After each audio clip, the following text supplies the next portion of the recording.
ये यीशु भाई और बहनों, यीशु ने स्वयं सिद्ध किया कि वह परमेश्वर है। यीशु मसीह की जी उठने का एक मत यह भी है कि महिलाएं जिन्होंने सबसे पहले यीशु की खाली कब्र को देखा, व्याकुल और दुख से अभिभूत होकर सुबह के धुंधलेपन में अपना रास्ता भूलकर गलत कब्र में चली गई हों। अपनी पीड़ा में उन्होंने कल्पना कर ली कि यीशु पुनर्जीवित हो गए हैं, क्योंकि कब्र खाली थी। पर इस बात में भी संदेह है, क्योंकि यदि औरतें गलत कब्र में चली गई होती तो महायाजकों और धर्म के दूसरे दुश्मनों ने सही कब्र पर जाकर यीशु का शरीर क्यों नहीं दिखाया। एक अन्य संभावना भी है कि कुछ लोगों के अनुसार यीशु बेहोश थे, वह मरे नहीं थे। इस सिद्धांत के अनुसार यीशु वास्तव में मरे ही नहीं थे। उन्हें भूल से मृत माना गया था और वास्तव में थकान, दर्द और खून की कमी के कारण वह बेहोश हो गए थे और कब्र में ठंडक होने की वजह से उनकी चेतना लौट आई। इस हिसाब से आपको इस तथ्य को अनदेखा करना होगा कि उसके पंजर को बच्चे से बेधा गया था, ताकि यह सिद्ध किया जा सके कि वह मर चुका था। इस पर यह बात है कि कोई भी इंसान उस सच्चाई के लिए मरने के लिए तैयार होता है जिसको वह सच मानता है, चाहे वह वास्तव में झूठ हो। परंतु वह उस बात के लिए नहीं बनना चाहता जो जानता है कि यह बातें झूठ हैं। लेकिन आइए हम एक क्षण के लिए मान भी लें कि यीशु को जिंदा गाड़ा गया और वह बेहोश थे। तो क्या यह विश्वास करना संभव है कि 3 दिन तक वह बिना भोजन या पानी के या किसी भी प्रकार की देखभाल के एक नम कब्र में जीवित रहे होंगे? क्या उनमें इतनी ताकत थी कि अपने आप को कब्र के कपड़े से बाहर निकालें, भारी पत्थर को कब्र के मुंह से हटाएं, रोमन पहरेदारों पर विजय पाएं और मीलों तक उन पैरों पर चलकर जाएं जिनको कि कीलों से बेधा गया था? इसका कोई तुक नहीं बनता है। तो भी केवल खाली कब्र ने अनुयायियों को यह विश्वास नहीं दिलाया कि यीशु वास्तव में परमेश्वर था। केवल खाली कब्र ही नहीं, केवल खाली कब्र ने उन्हें यह विश्वास नहीं दिलाया कि यीशु वास्तव में मरे हुओं में से जीवित हुए। वह जीवित थे और वह परमेश्वर थे। इन सब बातों ने भी उन्हें विश्वास दिलाया। यीशु कई बार दिखाई दिए जीवित हाड़ मांस के व्यक्ति के रूप में, और उन्होंने उनके साथ खाना खाया, उनसे बातें की। विभिन्न स्थानों, विभिन्न समय, विभिन्न प्रकार के लोगों के साथ उन्होंने बात की। लूका सुसमाचार के लेखकों में से एक है कि यीशु के बारे में कहा गया है, उसने अपने आप को बहुत से ठोस प्रमाणों के साथ उनके सामने प्रकट किया कि वह जीवित है।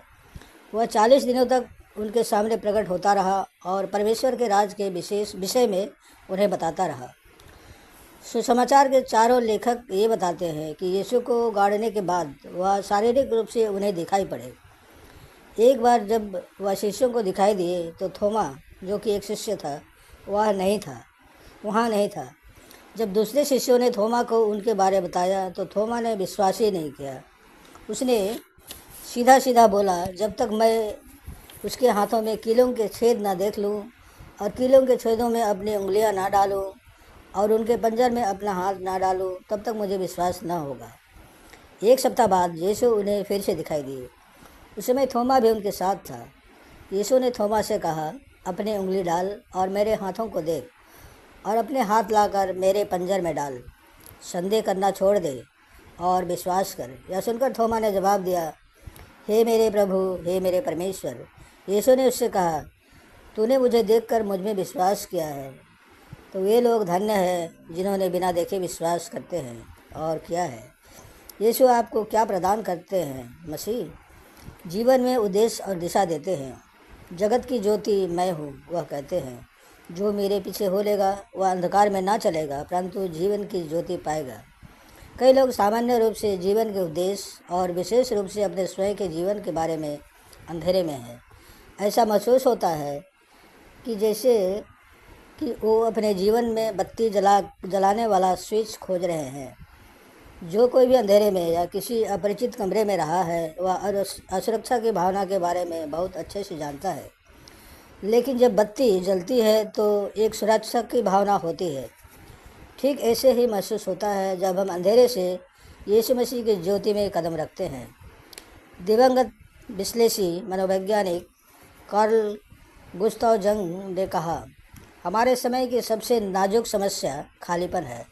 हम सोचते हैं कि हमारे अनुभव, हमारा ज्ञान, रिश्ते, पैसा, सफलता, कामयाबी, प्रसिद्धि हमें वह आनंद प्रदान करेंगे जिसकी हमें खोज है, पर हमेशा एक खालीपन रह जाता है। ये सब पूरी तरह से संतुष्ट नहीं करती। हम परमेश्वर के लिए बनाए गए हैं और हमें तृप्ति केवल उन्हीं से प्राप्त होगी। यीशु ने कहा, जीवन की रोटी मैं हूँ, जो मेरे पास आता है वह कभी भूखा ना होगा और जो मुझ पर विश्वास करता है वह कभी प्यासा ना होगा। आप यीशु के साथ एक घनिष्ठ संबंध इसी समय स्थापित कर सकते हैं। आप पृथ्वी पर इस जीवन में परमेश्वर को व्यक्तिगत रूप से जान सकते हैं और मरने के बाद अनंत काल में यहाँ परमेश्वर का वायदा है जो उसने हमसे किया है। क्योंकि परमेश्वर ने जगत से ऐसा प्रेम रखा कि उसने अपना एकलौता पुत्र दे दिया, ताकि जो कोई उस पर विश्वास करे उसका नाश ना हो परंतु वह अनंत जीवन पाए। यीशु ने हमारे पापों को क्रूस पर अपने ऊपर ले लिया। हमारे पापों के लिए उन्होंने दंड स्वीकार किया ताकि हमारे पाप उनके और हमारे बीच में दीवार न बन सके। क्योंकि उन्होंने हमारे पापों का पूरा भुगतान किया, वह हमें पूर्ण क्षमा और अपने साथ एक रिश्ता प्रदान करते हैं। जय यीशु भाई, यह है यीशु मसीह की सच्चाई। और इस सच्चाई में जब उसके चेहरे उस समय के लोग विश्वास करते थे, तो अब हम भी उसी तरह विश्वास करें जिस तरह प्रभु यीशु ने कहा कि धन्य है वे जो बिना देखे विश्वास करते हैं। प्रभु यीशु सच में था और अभी भी है। वह परमेश्वर का पुत्र बल्कि स्वयं परमेश्वर है और वह मनुष्य का रूप लेकर इस धरती में शिक्षा देने और पापों से बचाने आए थे। क्योंकि लोग बहुत पापी हो गए थे और शैतान के चंगुल में होते जा रहे थे। धन्यवाद। आमीन।